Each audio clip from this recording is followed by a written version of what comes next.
Welcome, advocates, to another episode of the Leading Equity Podcast, a podcast that focuses on supporting educators with the tools and resources necessary to ensure equity at their schools. Today's special guest is a very special guest, first timer on the show, with someone I connected with a couple years back in Maryland. I'm so happy to present Randi Albertsen today. So without further ado, Randi, thank you so much for joining us today. Hi, thanks for having me, Sheldon. There's mine. I'm excited about today's topic. We're going to be talking all about the attachment theory and how that connects with sense of belonging. But before we get into today's topic, I'd love for you to share a little bit about yourself and what you currently do. Sure. So I own a company called Innovations in Education, LLC, and my focus is with early childhood education.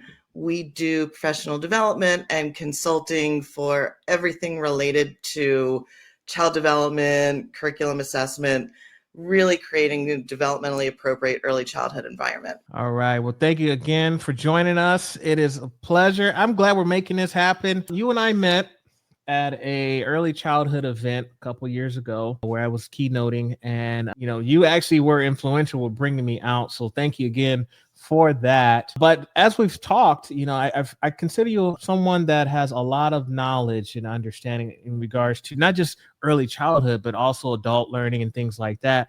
And I want to talk to you about attachment theory. And I kind of want to start with, what brought you to, where did your interest come from in regards to attachment theory? That is a great question. So I have always believed that as an educator, the more you understand developmental theory, the better you are as a teacher, because it gives you different perspectives in looking at children or students and what they need, what you can do as an educator to support them. And the one theory that I feel gets the least amount of attention is attachment theory. And we learn about it in Psych 101, maybe in high school, maybe in college, maybe not at all, but you learn about a little bit about attachment theory if you take a psychology class. And when I work with early childhood educators, we talk about attachment theory with infant and toddler teachers, but those preschool teachers don't hear about it anymore. The elementary school teachers don't start talking about attachment theory. And even beyond middle school and high school, and when I work with adults, we don't talk about attachment theory. And yet what the research shows is that if you understand the foundation of attachment theory and you understand the different styles of attachment, you see research consistently shows the attachments that you form in early childhood are what drive all of your relationships throughout the lifespan. So if we don't recognize that beyond infancy and toddlerhood, we're missing an opportunity to build stronger relationships with our students, regardless of whether they're 5-year-olds, they're 15-year-olds, or they're 20-year-olds. Okay, well, let's back up a little bit, because I think what you're saying makes a lot of sense. And yeah, I'm probably one of those people that initially, when I first heard about attachment theory from the toddler area, that was what I knew. Oh, okay, you attach to the caregiver and all that stuff. But one of the things I talk about in my upcoming book in regards to the attachment theory is how our students spend a lot of time with our caregivers, which are teachers, right? Educators and the staff members that are within those schools, hallways and classrooms and things like that. So let's back up a little bit. Tell us a little bit more about what the attachment theory actually is. Sure. So when we think about attachment theory, it goes all the way back. I mean, it started with Harry Harlow and the rhesus monkey studies, right? When the monkeys were put in a cage with a wire mother-like form, one was just wire and another group had the wire cage with something soft and fuzzy. And those studies kind of what led to John Bowlby looking at relationships between mother and child, and then his student Mary Ainsworth took it a step further and really dove into what is the significance of that mother-child relationship. And over the years, that's been broadened to doesn't need to be a mother figure. It can be any adult figure that is forming an attachment with a young child. And from Ainsworth's studies, she described 3 different styles of attachment, which again, future research later added a 4th attachment style. So what she found was about 70% of children created what's called a secure attachment between the adult and the child, meaning that a child feels safe and secure with at least one adult caregiver. And what that looks like is when a parent or that caregiver leaves the room, the child gets a little upset. There's a little bit of separation anxiety. And when that caregiver returns to the room, the child is relieved and can then feel confident in exploring their environment. Then we've got insecure avoidant attachment, and we have insecure anxious attachment. Those 2 attachment styles sound kind of like they overlap, and they do in some ways. But so an insecure avoidant attachment is kind of when adults create fear in a child and the child wants to bond with the adult, but they're not really sure what kind of response they're going to get from the adult. So we see this in children maybe that have experienced some levels of neglect and potentially some abuse where there's some fear from that adult person, the adult caregiver, but the child still wants to have that bond. They've learned that no one is really going to come and relieve their cries, their upset, their hunger, their tiredness. So they avoid interactions with that adult. And then we have that insecure, anxious attachment where that caregiver is inconsistent in how they interact with the child. And maybe the adult is insecure in their own confidence in being able to care for the child. So the child gets mixed signals from the adult. Again, the reaction from the child is more of, I don't really know if I can trust this person or not. So children have this innate, we all have, not just children, all of us have this innate desire to connect with other human beings. And that primary caregiver, the one that you see the majority of your day, is the person that you want to connect with most. And if the person you want to connect with is not helping you feel safe and secure, then you're going to avoid them. Sometimes you might want to approach, avoid, sometimes you just avoid in general. The 4th attachment style that researchers kind of defined is called the disorganized attachment. This, again, is typically found in a household where a child might be, again, witnessing or experiencing kind of an unsafe physical environment outside the house, and they just get mixed signals all the time. They might either witness abuse of another adult in the household or another sibling. They might be experiencing the abuse themselves, but they also might have an adult that wants to give them care and cover and comfort.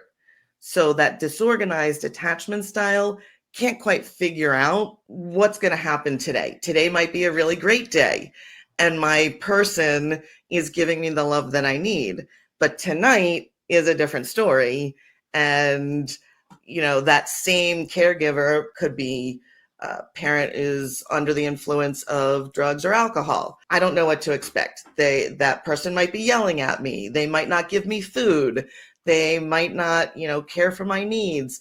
It might be too loud and I can't go to sleep. And so this disorganized attachment, again, it's a small percentage of the population, but still exists. So we said that 70, I think you said 70% or so are in the secure. That's the middle area. And then you have 30% or so, give or take, that can fit within the insecure realm or the disorganized area as well. And so how does this connect? I'm just curious. Okay, this makes a lot of sense. And I'm just thinking, okay, how this could impact students who might have these challenges, attachment challenges at home, and then how that can impact their abilities at school when it comes to academic and maybe even the social aspect and emotional side of things as well. But I'm just curious on your end, what could you tell us about how the attachment theory relates to a sense of belonging? Ooh, great question. So, one of the really interesting things about attachment research is this concept of earned secure attachment. So, what that means is for a child who does not have a secure attachment to a person in their household, right, that they live with, someone else, another adult in their world, can fill that void, can and that's called earned secure attachment. So another adult in the child's world, which in our case is educators or us as teachers, we can take steps to build a secure, trusting, mutually respectful relationship with that child, which in that sense teaches the child that there are people in the world that you can trust, that you can feel safe with, that you can be comfortable with. And it might not be that primary caregiver. It could be a relative, but in our case as educators, we can fill that void for a child. So the challenge becomes, how do you build that trust between an educator and a child? So from the educator perspective is where that sense of belonging comes into play. If you have children coming into your classroom who don't have that secure attachment, one way to help them feel connected to you and to help work on breaking down some of those barriers to build a strong relationship is to look at your physical environment. What's the mood? What's the tone that you are creating in the classroom? What do children see when they walk in the door? What do they hear all around, in the classroom? Is there soft music playing, or is it quiet? Is it a lot of chatter? What do you see on the walls? When I walk into this space, do I feel like I belong? Or do I see images that reflect me, reflect my culture, reflect who I am, the things that I like? Do I see that reflected on the walls in the classroom? How are the desks and tables arranged? Are they arranged in a way that I feel comfortable taking a risk? Because for learning to happen, children need to be willing to take risks and make mistakes, is if they trust the adult in the classroom. Well, how do you build that trust?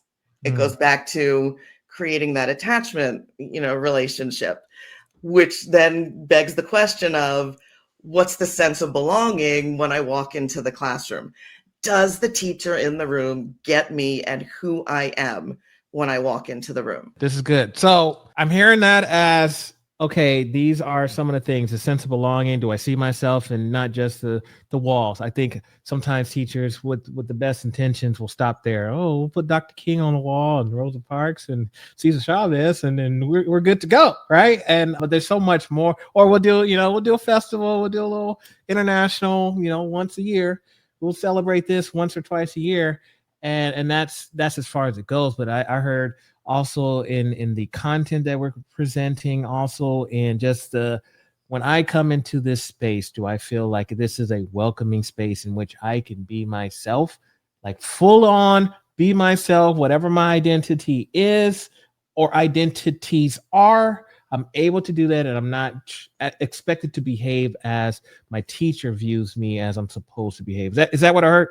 Absolutely. And it also goes to, are there spaces in the room where I can get away from sometimes the chaos that occurs in our classrooms? Is there a space in the room if I can't sit any longer and I need to feel like I need to move, I need to bounce, I need to touch something without disturbing, the other children or getting in the way of other activities that are happening? So it's much more than just the, what you see on the walls. It's the books that we use, like you said, some of the content, the materials, the types of questions that we ask, the amount of wait time that we give, the balance of who has a turn to speak and share, and ask questions or respond to questions. Okay, so here's my next question, because that sounds like a perfect classroom to me, Randy. You know, in a perfect world. But here's the thing. Well, I guess I'm going to assume that everybody that's listening to this episode right now has the best intentions. But I could imagine there are some unintentional things that educators might do that might cause the disorganized or those insecure type of attachments.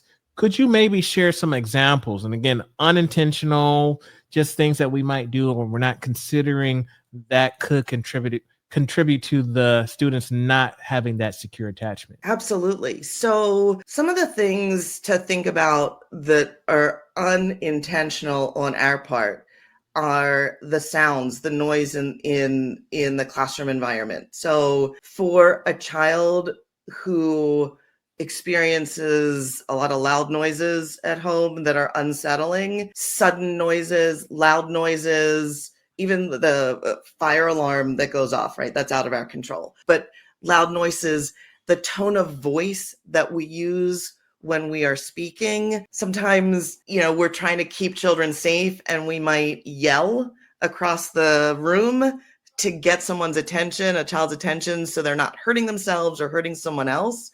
But that act of yelling might trigger a different child, like not involved in that action, might trigger a different child who their home life, all they hear is yelling and fighting. And just the sound of your voice, that raising your voice, can interfere with that child feeling safe and secure.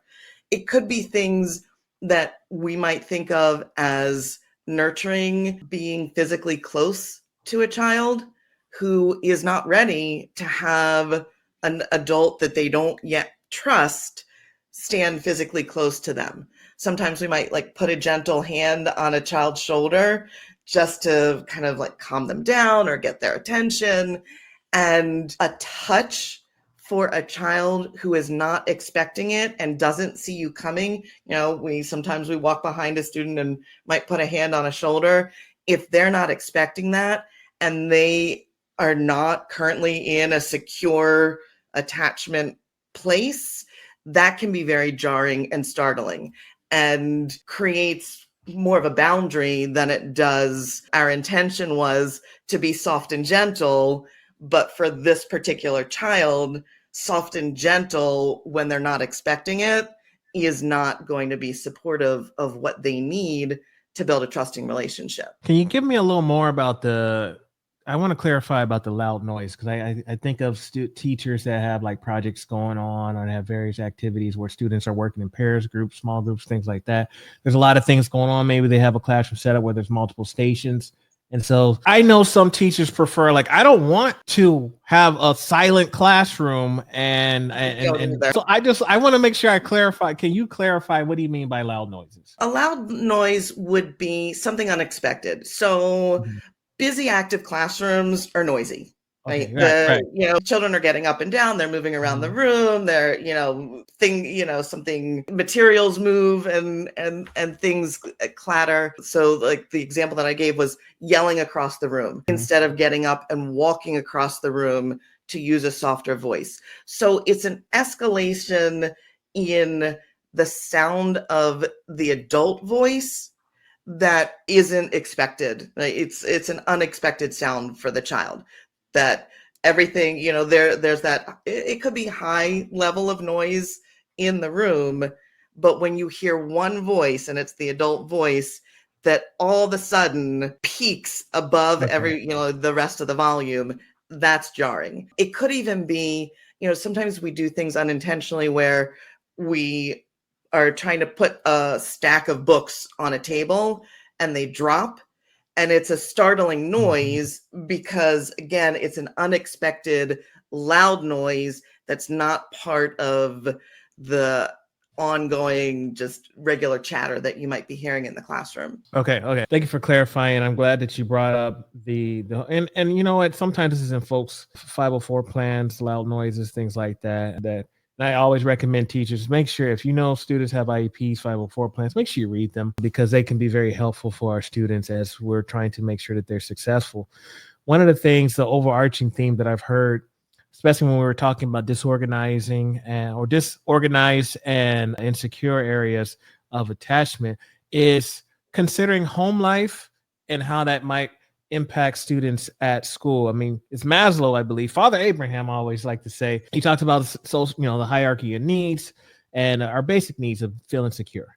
And I think at the end of the day, that is what we want to strive for, is ensuring that our students feel secure. And I think one of the examples that you gave in regards to just touching someone on the shoulder, I've seen teachers make this mistake with the best intention, just trying to coax their students in the, hey, come on in the class, it's time to start, and not meaning anything by it, putting their hand on the shoulder, and that triggers some experience that a child had. So are we suggesting that we do not, as loving as we are, that we try to restrain some of that love until we have a better understanding of what's acceptable for a student? I wouldn't say restrain. Okay, is that too harsh? I couldn't think of another word. It's that I think one of the things that we need to be conscious of, Okay.